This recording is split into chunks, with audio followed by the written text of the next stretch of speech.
Jamen, vi synes jo, at alle mennesker har nogle basale rettigheder, ikke? Altså retten til mad og retten til at gå i skole og retten til at være fri og bestemme over sit eget liv. Det synes vi jo er rigtig vigtigt, og det er sådan basale menneskerettigheder, som alle har krav på, synes vi, uanset hvor de bor henne i verden. Så det vil vi gerne. Det er det, vi prøver at hjælpe folk med i udviklingslandene, at de får de samme muligheder, som vi har herhjemme, så de kan leve deres liv på den måde. Det synes jeg er rart for dem. Altså, der er jo flere måder, man kan hjælpe på. Man kan hjælpe ved at give penge til, der er mange forskellige organisationer i Danmark, udover Mellemfolkeligt Samvirke, der arbejder med udviklingsbistand. Så det kan man gøre, og så kan man jo også gøre det ved at gøre opmærksom på det. Vi har kampagner. Vi har en cykelkampagne, hvor vi cykler rundt i landet, hvor vi gør opmærksom på det. Sådan der er flere folk, der kender til de her problemer, eller man kan skrive under, når vi har underskriftsindsamlinger. Lige nu har vi omkring Palæstina.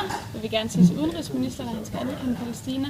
Og jo flere mennesker, der ligesom deler den på Facebook, jo flere mennesker er opmærksomme på det, og jo mere pres kan vi lægge på ham. Og det er sådan, vi arbejder med mange af vores ting ude i landet. Det er også med at samle underskrifter ind og lægge pres på regeringer og myndigheder også i landene ude i verden.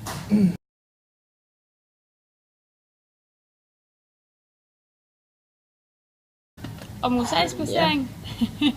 Man kan sige, det er jo en lille smule uden for mit mandat, fordi vi arbejder med udviklingslande, ikke? Og der kan man sige, at de lande, vi arbejder med, de ligger rigtig langt nede, ikke? Altså, fordi der er meget lidt gennemsigtighed og rigtig meget korruption. Og så kan man sige, at i forhold til, at USA jo er en del af den vestlige verden, så burde man forvente, at de lå højere op. Nu ved jeg ikke engang, hvilket nummer Danmark ligger på. Danmark er nummer 1. Danmark ligger sammen med New Zealand.